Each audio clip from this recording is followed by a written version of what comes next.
Iran ഇസ്രായേലിനെ ആക്രമിക്കുമെന്ന രഹസ്യം ചോർന്നു. ഇസ്രായേലിൻ്റെ അകത്ത് കടുത്ത ജാഗ്രത എന്ന റിപ്പോർട്ടാണ് പുറത്തു വരുന്നത്. ഇതിനാസ്പദമായിരിക്കുന്ന സംഭവം നടക്കുന്നത് കഴിഞ്ഞ ദിവസം അടിയന്തരമായിരിക്കുന്ന പാർലമെൻറ്റ് വിളിച്ചുകൂട്ടി ഇസ്രായേൽ ഗവൺമെൻറ്. നസറ്റ് എന്നാണ് അവരുടെ പാർലമെൻറ്റിന് പറയുക.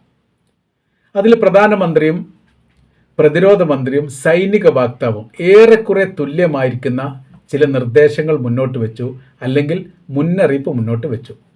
നമ്മളെ അവർ ആക്രമിച്ചേക്കാം, അതിനുള്ള തയ്യാറെടുപ്പുകൾ അവർ ആന്തരികമായിട്ട് നടത്തുന്നുണ്ട്. തീർച്ചയായിട്ടും നമ്മൾ ശക്തിയുള്ള രാജ്യമാണ്, അതിന് സമാനമായ രീതിയിൽ തന്നെ അല്ലെങ്കിൽ ശക്തമായ രീതിയിൽ തന്നെ തിരിച്ചടി നൽകുകയും ചെയ്യും. ഈ കാര്യമാണ് പാർലമെൻറ്റ് പ്രധാനമായി ചർച്ച ചെയ്യപ്പെട്ടത് എന്നാണ് മനസ്സിലാക്കാൻ പറ്റുന്നത്. ഇസ്രായേലിനെ ആക്രമിച്ചാൽ കനത്ത തിരിച്ചടി. ഹെഡിങ് പിറ്റേ ദിവസം വന്ന പത്രത്തിലൊക്കെ ഇങ്ങനെയൊക്കെയാണ് ഹെഡിങ് അതിൽ വന്നത്. ഇറാൻ ആക്രമിച്ചാൽ അപ്രതീക്ഷിത തിരിച്ചടി. ഇസ്രായേൽ വിറക്കുന്നു. ചില ഈ അറേബ്യൻ മീഡിയ കേന്ദ്രീകരിച്ചുകൊണ്ടുള്ള പത്രങ്ങളിൽ ഇങ്ങനെയാണ് ഹെഡിങ് എന്ന് പറയപ്പെടുന്നു. ഇസ്രായേൽ വിറക്കുന്നു, ആക്രമിച്ചാൽ കനത്ത തിരിച്ചടി എന്ന് പാർലമെൻറ്റിലെ നെസറ്റ് കൂടിയിട്ട് തീരുമാനിച്ചിരിക്കുന്നു എന്നുള്ളതാണ്. എങ്ങനെയൊക്കെയാണ് ഇറാൻ ആക്രമിക്കുക എന്നതിനെക്കുറിച്ചുള്ള വിവരങ്ങളൊന്നുമില്ല. പക്ഷേ അങ്ങനൊരു സാധ്യത വളരെ കൂടുതലാണ് എന്നാണ്. Air strike, missile respond, targeted military operation, ഇതെല്ലാം അവർക്കെതിരെ ചെയ്യാവുന്നതാണ്. ആക്രമിച്ചാൽ പ്രതികാരം കടുത്തതായിരിക്കും എന്ന് ഇസ്രായേൽ ഇറാന് മുന്നറിയിപ്പ് നൽകുകയും ചെയ്തു. മുൻപ് ചില പരാമർശങ്ങൾ അതിൻ്റെ ഭാഗത്ത് വരുന്നത് ഇങ്ങനെയാണ്. മുൻപ് ഇറാഖ് കുവൈറ്റ് യുദ്ധകാലത്ത്, അതായത് ഇറാഖ് അമേരിക്കൻ യുദ്ധകാലത്ത് ഇറാഖിൻ്റെ പ്രസിഡന്റായിരിക്കുന്ന സദ്ദാം ഹുസൈൻ മിലിറ്ററി ഓപ്പറേഷൻ്റെ ഭാഗമായിട്ട് ഒരു നിർദ്ദേശം മുന്നോട്ട് വെച്ചു. നമ്മൾ അറേബ്യൻ രാജ്യങ്ങളിലുള്ള മിലിറ്ററി ബേസിനെ കേന്ദ്രീകരിച്ചുകൊണ്ട് ആക്രമണം നടത്തുന്നു. അത് സൗദി അറേബ്യയിലെ റിയാദ്, തലസ്ഥാനമായ റിയാദിൻ്റെ മേഖലയിലുള്ള ബിൽഡിങ്ങിന് പോലും അന്ന് ആക്രമണം നടത്തിയിരുന്നു. ആക്രമണത്തിൽ ഒരു 5 നില ബിൽഡിങ് ഈ തകർന്ന് തൂങ്ങിക്കിടക്കുന്നത് വർഷങ്ങളോളം റിയാദ് സിറ്റിയുടെ ഭാഗത്തുണ്ടായിരുന്നു. അത് ഇറാഖിൻ്റെ മിസൈൽ പതിച്ചതാണ്. അത് ഒരു ചരിത്ര സ്മാരകം പോലെ എല്ലാവർക്കും മനസ്സിലാക്കാൻ വേണ്ടി വെക്കുന്നു എന്നാണ് അതിന് സൗദി അറേബ്യയുടെ ഭരണകൂടം പറഞ്ഞിരുന്ന മറുപടി. ഞാൻ അവിടെ ജോലി ചെയ്യുന്ന സമയത്താണ് ഈ അക്രമ സംഭവങ്ങൾ നടക്കുന്നത്. ഈ ബിൽഡിങ് ഞങ്ങളൊക്കെ അന്ന് ഫോട്ടോ ഒക്കെ എടുത്തിരുന്നു. അപ്പോൾ ഇപ്പോഴത്തെ സ്ഥിതികൾ എന്ന് പറഞ്ഞാൽ സമാനമായ രീതിയിലുള്ള സംഭവം അഥവാ തുടർചലനം ഇറാനിലും ഉണ്ടാകും എന്നുള്ളതാണ്. അഥവാ അപ്രതീക്ഷിതമായിരിക്കുന്ന ആക്രമണം. 60-ലധികം മിസൈലുകൾ സദ്ദാം ഹുസൈൻ അന്ന് വിട്ടിട്ടുണ്ട്. പക്ഷേ ആർക്കെങ്കിലും ആരുടെയും മരണമോ അല്ലെങ്കിൽ പരിക്കേറ്റ വിവരങ്ങളോ, പരിക്കേറ്റോ എന്നുള്ള വിവരങ്ങൾ മാത്രമാണെന്ന് ഇസ്രായേലിൽ നിന്ന് പുറത്തു വന്നത്. അമേരിക്ക വലിയ രീതിയിലുള്ള ഇടപെടൽ അതിൽ നടത്തി. ഒരു കാരണവശാലും എന്തൊരു വിഷയം ഉണ്ടായാലും നിങ്ങൾ തിരിച്ചടിക്കരുത് എന്നുള്ളതായിരുന്നു ഇസ്രായേലിനോട് അമേരിക്ക അന്ന് പറഞ്ഞത്. കാര്യം തിരിച്ചടിച്ചാൽ അതൊരു മേഖലാ യുദ്ധമായിട്ട് മാറും. നമ്മൾക്ക് പിന്തുണ നൽകുന്ന അറബ് രാജ്യങ്ങൾ ഒരുപക്ഷെ അത് പിന്തുണ പിൻവലിക്കും. ഒരുപാട് വിഷയങ്ങൾ അവിടെ രാഷ്ട്രീയമായിട്ടുണ്ടാവും. അപ്പോൾ അതുകൊണ്ട് അത് തിരിച്ചടിച്ചിട്ടില്ല എന്നുള്ളതാണ് പിന്നീട് നമുക്കതിൽ നിന്ന് മനസ്സിലാക്കാൻ വേണ്ടി പറ്റുന്നത്. പക്ഷേ അതിൻ്റെ ആ ചലന രീതികളൊക്കെ അന്ന് സദ്ദാം ഹുസൈൻ തന്ത്രപരമായിരിക്കുന്ന നീക്കങ്ങൾ വെച്ചതെന്ന് പറഞ്ഞാൽ ഇസ്രായേൽ വല്ല കാരണവശാൽ തിരിച്ചടിച്ചാൽ പിന്നീട് ഇറാഖിനോടൊപ്പം ചേരും. ഇറാനും ഇറാഖും തമ്മിൽ വലിയ ശത്രുതയാണ്, ബദ്ധവൈരികളാണ്. ഒരിക്കലും ജോയിൻ ചെയ്യാൻ വേണ്ടി പറ്റാത്ത വിധം അവരകന്നു പോയിട്ടുണ്ട്. 8 വർഷത്തോളം യുദ്ധം ചെയ്തിട്ടുണ്ട്. ഈ കാര്യം നമുക്കറിയാവുന്നതാണ്. അപ്പോൾ അങ്ങനെ വരുന്ന സമയത്ത് ചേർന്ന് നിൽക്കുകയാണെങ്കിൽ വലിയ ശക്തിയായിരിക്കും. അന്നും ഇറാൻ മോശമല്ലാത്ത സൈനിക ശക്തിയുള്ള ഇന്നത്തെ അത്ര ഇല്ലെങ്കിൽ പോലും. അപ്പോൾ അവർ ഇറാഖിനോട് കൂടി ചേർന്ന സമയത്ത് മറ്റൊരു തരത്തിലേക്ക് ആ യുദ്ധം വരും. അങ്ങനെ തന്നെ സദ്ദാം ഹുസൈൻ കണക്ക് കൂട്ടുകയും ചെയ്തു. ഒരുപക്ഷെ അങ്ങനെ വരാൻ സാധ്യതയുണ്ട്. രാഷ്ട്രീയത്തിൽ കുറേ തന്ത്രങ്ങളും അവസരോചിതമായ രീതിയിൽ പ്രയോഗിക്കുമെന്നുള്ളത് യാഥാർത്ഥ്യമാണല്ലോ. അതിൻ്റെ ഭാഗമായിട്ടാണ് അങ്ങനെ ആക്രമണം നടത്തിയത്. അതൊരു മേഖലാ യുദ്ധമായിട്ട് ഇസ്രായേൽ യുദ്ധമായിട്ട് മാറ്റാനുള്ള ശ്രമം നടത്തി. പക്ഷേ പരാജയപ്പെട്ടു. ഇസ്രായേൽ തിരിച്ചടിച്ചിട്ടില്ല എന്ന് ചുരുക്കം. ഇപ്പോൾ പറയുന്ന കാര്യം ഇങ്ങനെയാണ്. നെസറ്റുമായിട്ട് ബന്ധപ്പെട്ട അതിനോടനുബന്ധിച്ച് പറയുന്നത് ഇങ്ങനെയാണ്. ഹൂത്തികൾ, ഹിസ്ബുള്ള ഗ്രൂപ്പ്, ഹമാസ്, ഇറാഖിലെ മിലീഷ്യ വിഭാഗം, മറ്റ് അപ്രഖ്യാപിതമായിരിക്കുന്ന ഷിയ മിലീഷ്യ വിഭാഗങ്ങളും. അത് ഏതൊക്കെ രാജ്യത്ത് എങ്ങനെയൊക്കെ ഉണ്ട്. ബഹ്റൈനിൽ പോലും ഷിയ മിലീഷ്യ വിഭാഗം ഉണ്ട് എന്നുള്ളതാണ്. ഒരു പ്രാവശ്യം ഇസ്രായേലിനെ അവർ ആക്രമിക്കുകയും ചെയ്തിട്ടുണ്ട്. ഈ വിഭാഗത്തെ എല്ലാ വിഭാഗങ്ങളും ഇപ്പോൾ ഏകോപിച്ചിരിക്കുന്നു. സംഘടിതമായ രീതിയിലാണ് ഇപ്പോഴുള്ള അവരുടെ സമീപനങ്ങളും നിലപാടുകളും. ഇത് നമ്മൾക്ക് വലിയ രീതിയിലുള്ള ഭവിഷ്യത്തുണ്ടാക്കും. അതായത് വളഞ്ഞു നിന്നുകൊണ്ട് ആക്രമിക്കുന്ന തരത്തിലേക്ക് ഇറാൻ എന്ന് പറയുന്ന രാജ്യം ഏറെക്കുറെ സജ്ജമായിരിക്കുന്നു എന്നുള്ള രഹസ്യമാണ് മനസ്സിലാക്കാൻ പറ്റുന്നത്.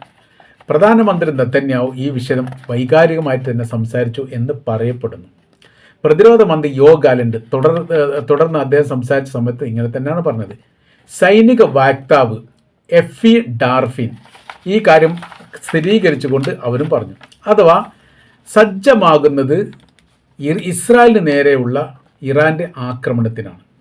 അത് എത്രത്തോളം നമുക്ക് ശക്തി ഉണ്ട് എന്നുള്ളതും പ്രതിരോധ സംവിധാനം എത്രത്തോളം ഉണ്ട് എന്നുള്ളതും തങ്ങൾക്ക്, അതായത് ഇറാന് എത്രത്തോളം രീതിയിൽ ആക്രമിക്കാൻ പറ്റും എന്നുള്ളത് 12 ദിവസ യുദ്ധത്തിൽ അവർക്ക് ബോധ്യമായിരിക്കുന്ന കാര്യമാണ്.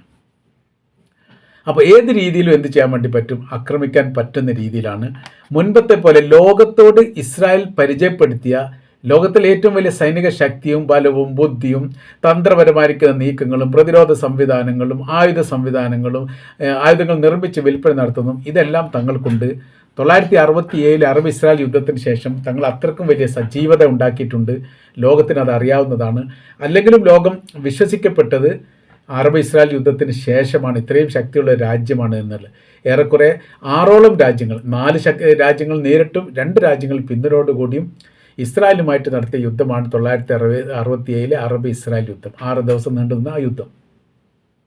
അതിൽ ഈ അറബ് രാജ്യങ്ങൾ പരാജയപ്പെടുകയും ഇസ്രായേലിന് വലിയ മേൽക്കോയ്മ ഉണ്ടാക്കാൻ വേണ്ടി സാധിക്കുകയും ചെയ്തു. അതോടെ എന്തായിട്ടുണ്ട്, രീതികൾക്കൊക്കെ വലിയ മാറ്റങ്ങൾ വന്നു. ലോകം ഇസ്രായേലിനെ അംഗീകരിച്ചു. 4 രാജ്യങ്ങളിൽ നിന്ന് ഭൂപ്രദേശം ഇസ്രായേൽ പിടിച്ചെടുത്തു. അതുവരെ ഉണ്ടായിരുന്ന ഭൂപ്രദേശത്തിൻ്റെ 4 ഇരട്ടി പിന്നീട് ഇസ്രായേലിൻ്റെ കൈവശത്തിലേക്ക് വന്നു ചേർന്നു. ഇതൊക്കെ നമ്മൾ പറഞ്ഞതാണ്. അപ്പോൾ ഈ ഒരു സൈന്യപരമായിരിക്കുന്ന ശക്തിയെ അതായത് ഇറാനെ പരാജയപ്പെടുത്താൻ അവർക്ക് സാധിച്ചിട്ടില്ല എന്നുള്ളതാണ്. എന്നാൽ ഒറ്റ രാജ്യം, ഇറാൻ എന്ന് പറയുന്ന ഒരു രാജ്യം 12 ദിവസം കൊണ്ട് ഇസ്രായേൽ ഒന്നുമല്ല എന്ന് തെളിയിക്കപ്പെട്ടു. തങ്ങളുടെ മിസൈൽ ആക്രമണത്തിൽ തകരാൻ മാത്രമേ ആ രാജ്യമുള്ളൂ എന്ന് ലോകത്തോട് വിളിച്ചു പറഞ്ഞ യുദ്ധമാണ് കഴിഞ്ഞ വർഷം 12 ദിവസം നടന്നത്. ജൂൺ ജൂലൈ ആ മാസത്തിലാണ് ആ യുദ്ധം നടക്കുന്നത്. അപ്പോൾ അമേരിക്കയെ സംബന്ധിച്ചിടത്തോളം അമേരിക്കക്ക് ഇത് വലിയ ഞെട്ടലായി, വലിയ പ്രയാസമായി. അമേരിക്ക യുദ്ധം നിർത്താൻ വേണ്ടിയിട്ട് 2 രാജ്യങ്ങളോടും അഥവാ ഇസ്രായേലിനോടും ഇറാനോടും അഭ്യർത്ഥിച്ചു. യുദ്ധം അവസാനിച്ചിരിക്കുന്ന ഒരു പ്രഖ്യാപനമാണ് ട്രൂത്ത് സോഷ്യൽ വഴി അമേരിക്കൻ പ്രസിഡന്റ് ഡൊണാൾഡ് ട്രംപ് അന്ന് നടത്തിയത്. അപ്പോൾ ഇവിടെ ഇസ്രായേൽ തോറ്റിരിക്കുന്നു, ഇനി ഇസ്രായേലിനെ അതിജീവിക്കാൻ സാധിക്കാത്ത വിധം ലോകത്തിന് മുമ്പിൽ വല്ലാത്ത രീതിയിൽ പ്രയാസം അനുഭവിക്കുന്നു എന്ന് മനസ്സിലാക്കിയ അമേരിക്ക അവർ തന്നെ എന്ത് ചെയ്തു, ഇറാനെ ആക്രമിച്ചു. അത് നമ്മൾ കണ്ടതാണ്. എന്നാൽ അവർ ആക്രമിച്ചതിനെയും പ്രതിരോധിക്കാൻ വേണ്ടി സാധിച്ചു. അവർ ഉദ്ദേശ കാര്യങ്ങൾ ആണവായുധം തകർക്കുക എന്നുള്ളതാണ്. ഒരു ആണവായുധം തകരാത്ത വിധം അവരുടെ സംരക്ഷണ ഭിത്തി അത്രത്തോളം കാഠിന്യമുള്ളതും ശക്തിയുള്ളതുമാണ് എന്ന് ലോകത്തിന് ബോധ്യപ്പെടുത്തി കൊടുക്കാനും ഇറാന് സാധിച്ചു. ഇപ്പോഴത്തെ വിഷയം എന്ന് പറയുന്നത് അമേരിക്ക യുദ്ധം ചെയ്യില്ലേ, ഇറാൻ ഇങ്ങോട്ട് ആക്രമിക്കില്ലേ, ഇങ്ങനത്തെ ഒരു വല്ലാത്ത അവസ്ഥയിൽ ലോകം ഇപ്പം നിലനിൽക്കുന്നത് 10-15 ദിവസത്തോളമായി. അപ്രതീക്ഷിതമായിരിക്കുന്ന ഒരു ആക്രമണം എല്ലാ രാത്രിയിലും ലോകം പ്രതീക്ഷിച്ചിട്ടുണ്ട്, പക്ഷെ ഒന്നും നടന്നിട്ടില്ല. എന്നാൽ ഇസ്രായേലിന് വീണ്ടും കിട്ടിയിരിക്കുന്ന ഒരു രഹസ്യം എന്ന് പറയുന്നത് സർക്കാരിനെ അട്ടിമറിക്കുക എന്നുള്ളത് ഇസ്രായേലിൻ്റെയും അമേരിക്കയുടെ ഉദ്ദേശമാണ്. അങ്ങനെ വരുന്ന സമയത്ത് സർവ്വ സംവിധാനം ഉപയോഗിച്ചുകൊണ്ടും നശീകരണ പ്രവൃത്തിയിലേക്ക് ഇറാൻ സർക്കാർ നീങ്ങും എന്നാണ് മനസ്സിലാക്കാൻ വേണ്ടി പറ്റുന്നത്. അതാണ് ഇവരെ സംബന്ധിച്ചത്. അതായത് ഇപ്പോൾ ഏറെക്കുറെ ഇസ്രായേൽ സൈലൻ്റ് ആണ്. ഇറാൻ ആക്രമിക്കണമെന്ന് ആദ്യ ഘട്ടത്തിൽ പ്രക്ഷോഭവുമായിട്ട് ബന്ധപ്പെട്ട ഘട്ടത്തിലൊക്കെ ആവർത്തിച്ചുകൊണ്ട് ഇസ്രായേൽ പറഞ്ഞിരുന്നു. പിന്നീട് അവർ പെട്ടെന്ന് സൈലൻ്റായി. അതിനുശേഷം ഇസ്രായേലിനെ ആക്രമിക്കാൻ പ്രക്ഷോഭകർക്ക് പിന്തുണ നൽകുന്നതുമായിട്ട് ബന്ധപ്പെട്ട ഒരഭിപ്രായം പുറത്തു വന്നിട്ടില്ല. ശ്രദ്ധയോടുകൂടി നിരീക്ഷിച്ച് കഴിഞ്ഞിട്ടാണെങ്കിൽ യഥാർത്ഥത്തിൽ വലിയ രീതിയിലുള്ള ഭയപ്പാട് ഇസ്രായേലിനുണ്ട് എന്നുള്ളത് കൃത്യമാണ്. ഓരോരോ റിപ്പോർട്ടിനെയും നമ്മൾ ഫോളോ ചെയ്യുകയും മനസ്സിലാക്കുകയും ചെയ്യുകയാണെങ്കിൽ അതിൽ നിന്ന് ഈ കാര്യം വായിച്ചെടുക്കാൻ വേണ്ടി പറ്റും. അപ്പോൾ ഇപ്പോഴത്തെ ഏറ്റവും ഒടുവിലത്തെ വിവരം നോക്കുന്ന സമയത്ത് ചില രഹസ്യങ്ങൾ ചോർന്നിരിക്കുന്നു, ഇറാനിൻ്റെ രഹസ്യങ്ങൾ ചോർന്നിരിക്കുന്നു.